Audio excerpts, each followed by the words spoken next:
Hello Grove House Primary, this is Reverend Steve saying hello to you, and just remembering that I've not seen you for a long time. I'm really missing you. I hope you're well. I'm just sending you a message today because this weekend is what's called Remembrance Sunday. Now, some of you have probably got one of these. What's it called? Yeah, that's right, it's a poppy. You can have one like this, or you can have a little badge like I've got on my jumper. And it's a flower to remember people who've died in wars. Wars are horrible things, but it's really important to remember. Today I want to tell you a story, and this story involves a man who used to live near Grove House Primary. This man is the Reverend David Railton. This is a picture of him. And Reverend David was the vicar of St James Church, where I'm sat now. And he was vicar here from 1927 to 1931. That's a long, long time ago. And my story is about something that happened 100 years ago this year. So this year is 2020. So 100 years ago, what year was it then? It was 1920, that's right. So in 1920, this country, England, was just coming to terms with a horrible, horrible thing that happened. The horrible thing was a world war. World War I was between 1914 and 1918. And during that war, thousands and thousands of people, mostly young men, left England to go and fight, mostly in France, on the battlefields there. And thousands of people died. It was a horrible, horrible war. And David, during the First World War I, his job was what's called a chaplain. He was like the vicar to soldiers. And he saw some horrible things in World War I. And one of the most upsetting things David saw, one time he was outside a house, a cottage in France, and he saw in the garden a cross, and on the cross it said, "To the memory of an unknown soldier." In other words, there was a body buried in the ground who nobody knew his name, nobody knew who he was.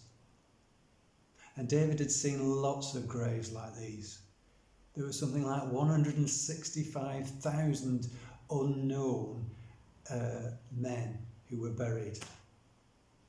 And that's really sad, because when somebody dies, it's really important for the ones who are left to be able to say goodbye and know where their body is. So back in England, there are lots of mothers and fathers, brothers, sisters, sons, daughters, who didn't know where the person who'd gone away to war and died, they didn't know where they were, they didn't know where their bodies were. So, and I can't imagine how upset these people were. Now David had an idea.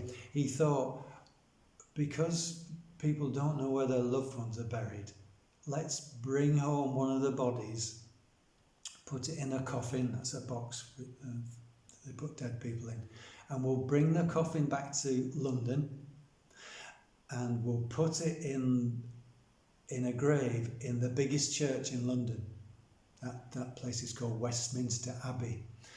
And he had to work hard to get his idea off to come true, but it did come true. So they brought the coffin back, and they processed it down the streets of London, and thousands of people lined the streets, and they were quiet and they were sad, but they were also relieved that it might be their son or their father who was in this coffin, and they could say goodbye.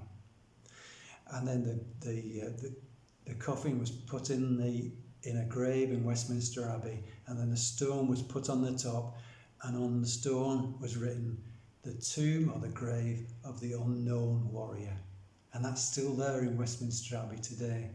And that was all the idea of this man, Reverend David. He did a really good thing, because he didn't want any of those soldiers to be forgotten. So Reverend David is a bit of a hero of mine. He's a good man. Now, at the tomb of the unknown warrior, lots of people brought flowers, and loads of flowers, because people wanted to remember. So I hope you've enjoyed my story. It's quite a sad story, isn't it? Because war is always a horrible thing, but it's important that we remember these things, so we don't have wars again.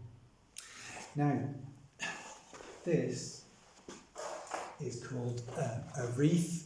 And you'll see it's got lots of poppies in a big circle like this. And on Remembrance Sunday, we use these and place them on places like this where there's names of people from this area who died in World War I. So on our memorial stone here, there's some names of people from the streets around Grove House Primary who died in the First World War. So I'm going to put this back by this memorial stone to remember these people. But while I put that there, as well as remembering, I want us all to have a think. Think about a better way to solve our problems, a better way than fighting. So when you fall out with somebody, try not to fight and argue. Try to talk about what's gone wrong and try to forgive each other. And also try and share what you have with other people. So I'm going to say some words and then I'll put this wreath by the memorial stone. These are words you might hear at a special service at Remembrance Sunday.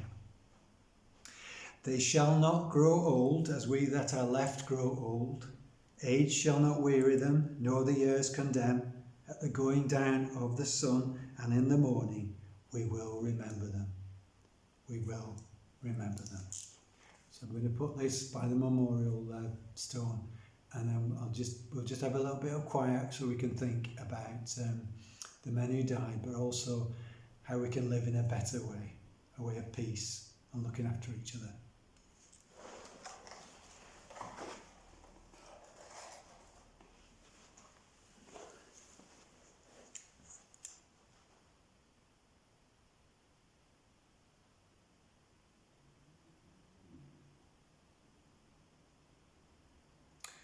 And now to finish, I'll just say a prayer. And at the end I'll say Amen. And then I'll say goodbye. God, we remember those who died in wars, particularly those who live round here. We thank you for them. And we ask you to help us to live in a better way. So help us not to fight and argue. Help us to say sorry, to forgive each other and talk to each other and look after each other. Amen. Well, it's been good to send you this message. Bye for now.